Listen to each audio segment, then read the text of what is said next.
July 2004 nang ilunsad ng isa sa mga nangungunang biotechnology-based company sa South Korea, ang iFeed brand. Natupad ang mithiin ng kumpanya na pagsilbihan ang international market noong 2006 nang simulan nito ang operasyon sa Pilipinas. 3 taon na ang nakalipas simula ng unang nabuo ang iFeed Philippines. At ngayon, malayo na nga ang narating ng iFeed Philippine Team. Halina at sama-sama nating balikan ang mga makabuluhang taon ng iFeed.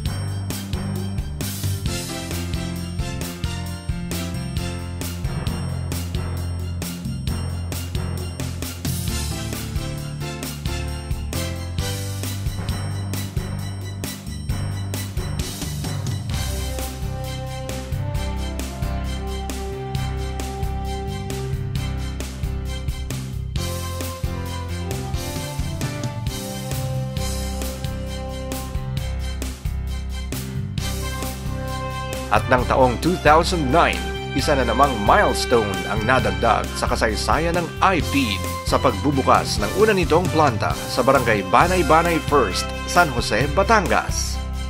Nang simula ng operasyon ng iFeed, pinagtuunan nila ng pansin ang mga consumer ng Southern Luzon tulad ng Cavite, Laguna, Batangas, Rizal at Quezon. At ng taong 2009 ay pinalawak na rin ng iFeed ang kanilang operasyon sa Central Luzon, Cagayan Region at Ilocos Region area upang mapagsilbihan ang mga consumer nila sa iba't ibang probinsya tulad ng Bulacan, Nueva Ecija, Pampanga, Bataan, Nueva Vizcaya, Isabela, Cagayan, Abra, Ilocos Norte at Ilocos Sur.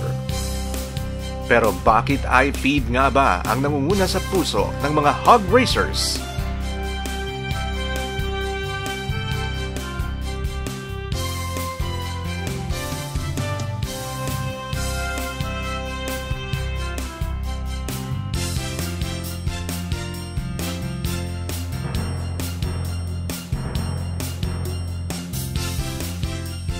Sa iFeed, ang inyong mga alaga ay tinitiyak na hindi makakaranas ng pagtatae, hindi mabaho ang amoy, maganda ang bulas ng katawan, malakas gumatas ang inahin, inuubos ang feeds kaya walang sayang, maganang kumain, mabilis lumaki at mabigat ang timbang.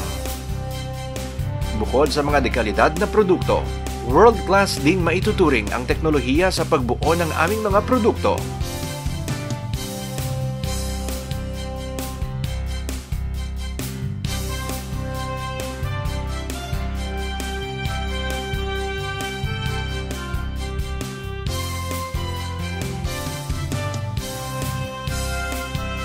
Garantisadong maaasahan ang mga dekalidad na produktong ibinibigay ng iFeed at mabibili anumang oras sa inyong mga dealer. Upang lalong mapag-ibayo ang mga produkto at mapagsilbihan kayo ng sapat, mag-text na sa iFeed para sa inyong mga suwestyon at katanungan. Laging tandaan, ang iFeed ay handang tumulong sa merkado upang lalong payabungin ang industriya ng hog farming sa Pilipinas. Nagsagawa rin ng iFeed ng seminar sa Gabaldon, Nueva Ecija at iba't iba pang mga probinsya. Tinatalakay rito ang patungkol sa Porcine Reproductive and Respiratory Syndrome o PRRS. Di lang tulong pangkaalaman ang hinatid namin sa Gabaldon, Nueva Ecija. Nagkaroon rin kami ng dental at medical mission doon. Nagsagawa rin ng vet mission ng iFeed sa Cagayan, Ilocos, Pampanga, Nueva Ecija, Bulacan at Quezon. Sa kabila ng tagumpay, hindi nakalimutan ng iFeed ang tumulong sa mga nasalanta ng bagyong Ondoy at Pepeng. Noong June 14, 2009, sumali ang iFeed sa Run Run for Children's Fun Marathon sa UP Campus upang makapagbigay ngiti sa mga batang may cancer. Malayo na ang narating ng iFeed at sa taong 2010 at sa mga darating pang mga taon, patuloy kayong bibigyan ng iFeed ng dekalibre na produkto at serbisyo. Kaya't narito na ang aming mga plano. Hog lines, poultry lines, aqua lines, and ruminant feeds. Satellite plants in Pangasinan, Isabela, and Bicol.